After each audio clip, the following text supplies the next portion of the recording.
What's good, YouTube? And welcome to the house. We kick off this market watch with a word of awkward warning. So, we have a guy in our Discord that sounds a lot like Jerome McHale, and his screen name even in our Discord is John Thinks I'm Jerome, alluding to that he is not Jerome McHale. And CapG put up this video hinting that Maxx could go to 3 because I was talking about video topics. Now, Cap, you regular our streams. We've seen you in the chat before. You don't think I would post an interview, drunk or not, with Jerome McHale? You don't think I would post that up on my own channel?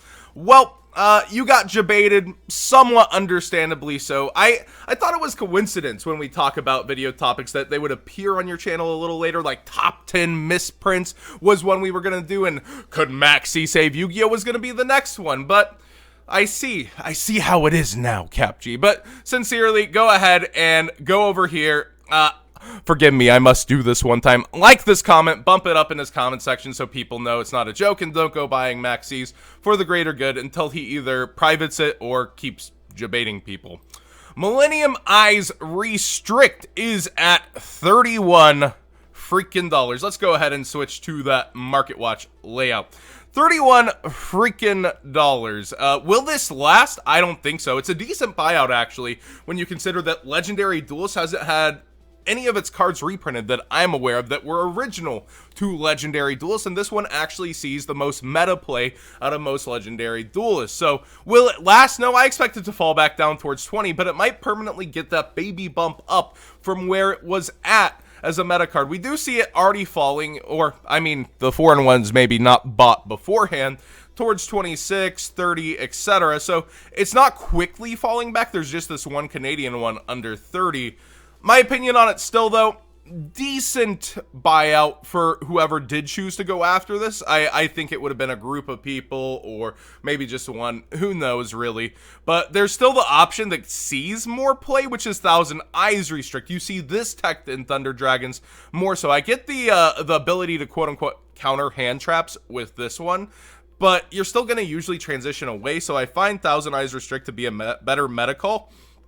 And you have still the dollar-ish copies at near mint for the rares and commons that were recently released. So keep that in mind. Ooh, the Thousand Eyes Restrict Hero Click buyout. The real big brain plays for you GOAT players. Nah, they're probably just not stocked well on TCG Player. But overall, we've got a better quote-unquote meta option that also still goes into Link Karibo, in my opinion. But what do you guys think of this buyout? Do you think it was about dang time that, you know, this hasn't seen a reprint, unlikely to get a reprint? And we actually have, I'm going to just skip one of the buyouts to Cocoon of Ultra Evolution, another Legendary Duelist buyout. This card was short printed. I don't think there's any like direct insect support on the horizon that's just gonna break this card out. I don't recall anything from Vrain's pack really that's gonna just make this a star. And we see even on eBay, $10 lowest buy it now, $15 lowest after. So question mark? In my opinion, you know, it was going up over time. Again, the buyout is likely to stabilize above the original market price unless sellers, you know, get motivated. And it is the off season. It is the worst kind of time to go for it. But also during off seasons, I say to go and trade for stuff like this, not really buy it out, but trade for cards like these because they're going to last their value. They're not up for reprint so much as the other cards, and they're going to just steadily increase as they have been. We saw this at $6 a while ago. You see the market price towards $9.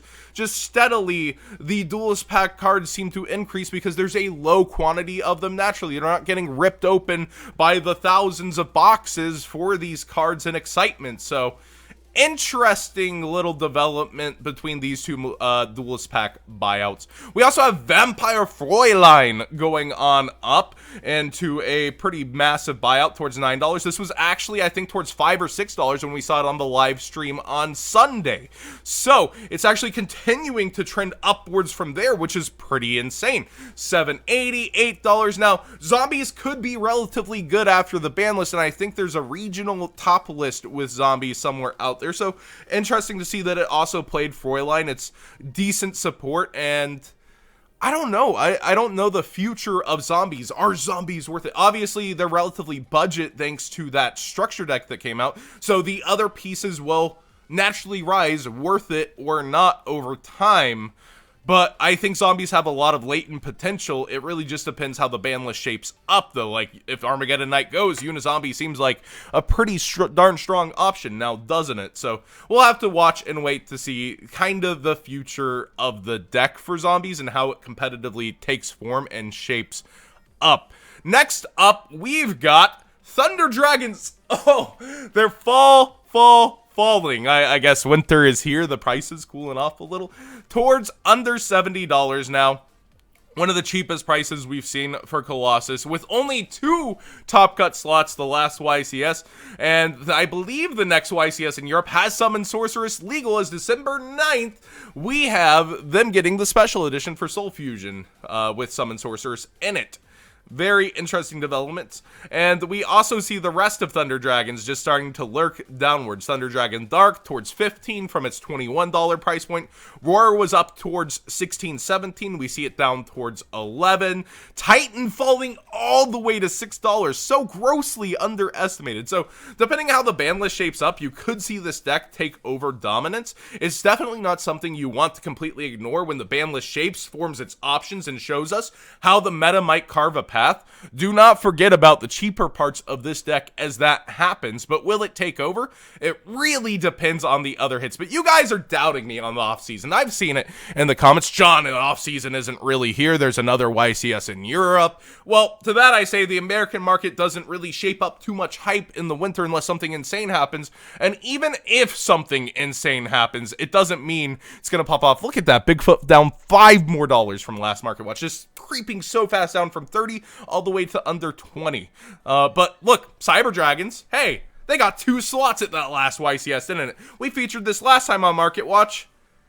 They've barely budged. They were in the $8 range. They're still in the $8 range for Rev's system. You have Seeger still exactly at $650 where we left it. And I think hers was in the lower 4 range, like $450. Maybe it bumped a quarter, like, if even. So, yeah, you can have insane results at a YCS during an offseason that were completely unexpected or uncalled by a large majority of the player base, and they can just do nothing. I was calling it a dark horse for after the ban list, and yet here it was slamming in people's faces, and nothing. So do take that into consideration, and like we see the cards like Bigfoot just continuously dropping.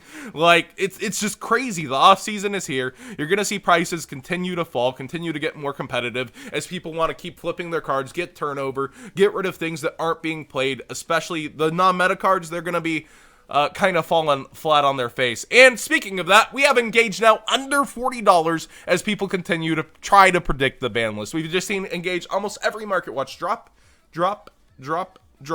Now, can the ban list avoid it? I personally don't think so. We just saw Sky Striker Pure win the last event.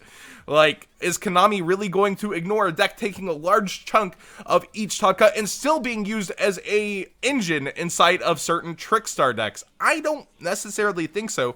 Widow Anchor's still staying relatively stable though, and it's a decent generic card overall. So interesting to see Widow Anchor putting in that work and keeping solid. Will it be played outside the Sky Striker engine ever? I don't know. I really don't. The future of the game has many ways that it can form. And finally, just another little proof. This was like $34, I believe, last time I featured it, and now at $31. Or it very recently was at $34, because I was pointing out, look, Alistair's falling towards 10 and under. Now it is under 10, and Ash Blossom was trying to suck up that value towards 34, 35, and now we see it solidly, multiple listings at that $31 mark. So even the meta cards aren't immune to the cold that the winter offseason brings. It usually ramps back up towards mid-January/February, where it really heats up for the national season on our market. And you might recall during previous winters, I say this here and there, Secret Rare Ash Blossom fell all the way to $40 without a reprint and then jumped back towards $70. We got the reprint in Kaiba's World, and then we found out that was short print. crazier things have happened in the markets. So just kind of pay attention to the off season, see what's cooling off that maybe you want, and decide when you should get it. How I didn't expect Bigfoot to be falling. I certainly didn't expect Titan to fall that much. Like, just crazy things happen during the offseason when it's unrelated to the meta, and you have great chances to decide maybe the future support for Danger will be really nice. Maybe I want my Bigfoots now rather than later. We have 2 level 8s. You have these times to actually consider what you're getting and where for your off-season. And yeah, it is a miniature off-season despite a European YCS on the horizon, as I just proved with the Cyber Dragons. But thanks for watching today's show. What did you guys think? Again, the word of warning on Maxx. Don't go buying them unless you think personally it'll peel off that ban list. And these Duelist pack buyouts, they're pretty crazy, aren't they? It's kind of interesting to see how that develops. And maybe the fallout for it, you know?